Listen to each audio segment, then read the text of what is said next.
Magic में एक principal use होता है जिसमें हम बड़े मूव से छोटे मूव को कवर करते हैं।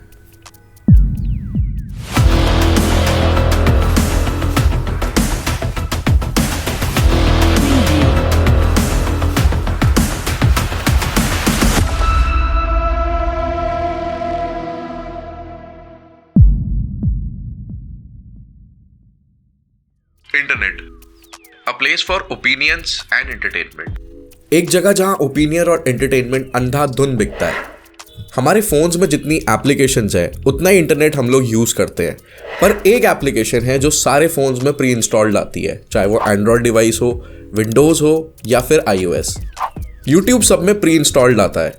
यूट्यूब यानी वीडियोस, वीडियोस यानी एंटरटेनमेंट, एंटरटेनमेंट यानी नजरिया या फिर परसेप्शन। देखो, वैसे हमारा ऑलमोस्ट हर चीज पे कंट्रोल है, चाहे वो अपने फोन हो या फिर अपना टीवी या फिर अपना फेवरेट यूट्यूब चैनल। लेकिन कभी कभी हमें पता नहीं होता और हमारे नजरिए या फिर परसेप्शन को शेप करा जाता है। ये प्रोसेस अगर जल्दी हो तो इसे ब्रेन वॉशिंग कहते हैं, और अगर टाइम लेके धीरे धीरे करा जाए तो इसे ओपिनियन शेपिंग। ओपिनियन शेप करना सेफ है, इंसान को पता नहीं चलता कि कब वो धीरे धीरे वायर्ड हो रहा है, जबकि ब्रेन वॉशिंग में हल्की सी चूक से आपको पता चल जाता है। अब चाहे पर्टिकुलरली वो कंपनीज करे या फिर रिलेवेंसी मेंटेन करने के लिए बड़े म्यूजिशियंस, सबकी मार्केटिंग स्ट्रैटेजी के अंदर एक छोटा सा ओपिनियन शेपिंग का फोल्डर जरूर खुला रहता है। ओपिनियन को शेप तो कर दिया, आज तो चलो इंटरनेट है, मार्केटिंग में और ब्रांडिंग में हमें काफी ज्यादा आसानी मिल जाती है। लेकिन अगर हम हिस्ट्री में थोड़ा सा पीछे जाएं, ज्यादा नहीं, थोड़ा सा 300-400 साल पहले,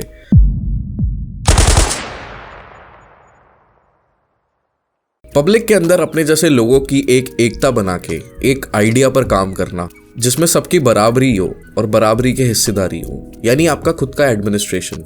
अगर ये पब्लिक डोमेन में हो तो ये एक सोसाइटी कहलाता है जिसमें हम और आप रहते हैं। लेकिन इसे थोड़ा सा सीक्रेटिव और गुप्त तौर पे करा जाए तो फिर ये एक सीक्रेट सोसाइटी फॉर्म करता है। हर सोसाइटी की तरह सीक्रेट सोसाइटी के भी अपने अलग मॉरल्स और मोटिव्स होते हैं जो आम चीज़ों से या फिर आम गवर्नमेंट एजेंसी से डिफर करते हैं, और इन सब में पॉपुलर है। इस सिंबल को अगर आपने किसी फेमस सेलिब्रिटी के पास या फिर उसके शो पे या फिर किसी इंटरव्यू पे देखा है तो कोई नई बात नहीं है। लेकिन उससे पहले हम थोड़ा सा बात करते हैं सिंबल के हिस्ट्री के बारे में। ग्रीक लिटरेचर हो या फिर इजिप्शियन माइथोलॉजी, सिंबल्स हर कल्चर में अपनी जगह बना चुके हैं, लेकिन हर सिंबल का मीनिंग हर कल्चर में डिफरेंट क्यों? For example, swastika in Hinduism and swastika in world war II used by German soldiers, devil's pitchfork और पोसाइडन का ट्राइडेंट, कू क्लक्स क्लैन और फिर स्पैनिश प्रीस्ट की ये कॉस्ट्यूम।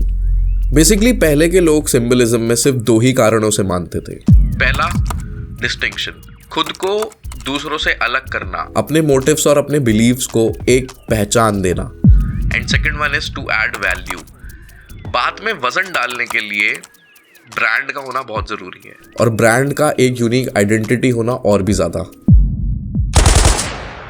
देखो, अगर इंटरनेट की माने तो illuminati is one of the oldest secret society which was founded by Adam Weishaupt in 1776 in Bavaria, जो प्रेजेंट डे जर्मनी का हिस्सा है।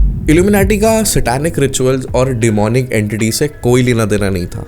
इनफैक्ट ये सोसाइटी इसलिए फॉर्म हुई थी कि ये सुपरस्टिशंस के अगेंस्ट लॉजिकल थिंकिंग को इंट्रोड्यूस करे society. Second, anti intellectual practice को हटाना, लोगों को अंधभक्ति से थोड़ा सा दूर ले जाके लॉजिक और रीजनिंग के पास धकेलना, गवर्नमेंट को अपनी पावर का गलत फायदा ना उठाने देना, स्टेट को मिसयूज ना होने देना, चाहे फिर वो प्रोटेस्ट करके हो। लेकिन इससे पहले ये अपने इम्पैक्ट को सोसाइटी में और बड़ा कर पाते। हालांकि इन्होंने कुछ ऐसे मूव्स लिए जिससे सोसाइटी में इनका इन्फ्लुएंस तो बढ़ा, लेकिन चार्ल्स थियोडोर, इलेक्टर ऑफ बवेरिया या फिर मेयर, उन्होंने कैथोलिक चर्चेस के साथ मिलके इन्हें जड़ से खत्म करने की ठान ली। लेकिन एक साथ नहीं, 1784, 1785, 1787 और 1790 के कंसेक्यूटिव ईयर्स में। चलो ये बात तो इल्यूमिनाटी की रही, लेकिन अब इतना इंपॉर्टेंट कैथोलिक चर्चेस के लिए क्यों था, जबकि वो तो खुद लॉजिकल थिंकिंग और फिर रीजनिंग को इंट्रोड्यूस कर रहे थे सोसाइटी में। जैसे एक मछली पूरे तालाब को गंदा कर देती है, वैसे ही टाइम के साथ सीक्रेट सोसाइटीज़ के अंदर चेंजेस हुए, उनके मोटिव्स और उनके बिलीव्स के साथ भी छेड़छाड़ बहुत ज़्यादा तर पे हुई। और इसमें बहुत आम है इन्फिल्ट्रेशन होना, आइडेंटिटी चुरा के ट्रस्ट गेन करना और धीरे धीरे करके एडमिनिस्ट्रेशन को जड़ से मिटा देना या फिर चेंज कर देना। पर इतनी मेहनत क्यों? क्योंकि इल्यूमिनाटी हो या फिर फ्री मेसन्स, इन्होंने ऑलरेडी सोसाइटी में अपनी जगह बना ली थी। अपने बोल्ड मूव्स की वजह से इन्होंने इन्फ्लुएंस तो बढ़ाया ही, साथ में एक स्थिरता भी ले आए। ऐसे में हर कोई इनकी स्पेशल टीम में या फिर इनके ऐसे टास्क फोर्स का हिस्सा बनना चाहता था, चाहे वो आम आदमी हो या फिर कोई वर्कर जो गवर्नमेंट के लिए काम करता हो। हर किसी को वो स्पेशल इंसान बनना था। ऐसे में बहुत लाजमी है अफवाहों का या फिर रूमर्स का उठना। कुछ लोग सिर्फ साबित करने के लिए कि ये एक होक्स इल्यूमिनाटी है, उन्हें सैटेनिक वर्शिपर्स या फिर डिमोनिक रिचुअल्स के साथ जोड़ने लग गए, उन्हें लिंक करने लग गए ऐसी चीज़ों के लिए जो उस समय पे कैथोलिक चर्चेस या फिर लॉज के अगेंस्ट थी। ऐसे में कितना मुश्किल है ऑलरेडी एक विजिलेंट ग्रुप का बाहर निकल के जवाब देना। तो लास्ट के कुछ मिनट्स में हमने बात करी सीक्रेट सोसाइटी और उनके सिंबल्स की, जिसमें ऑल सीइंग आई का ये सिंबल आपने कई सारे सेलिब्रिटीज को बनाते हुए देखा होगा। मतलब क्या ये सभी इल्यूमिनाटी से हैं?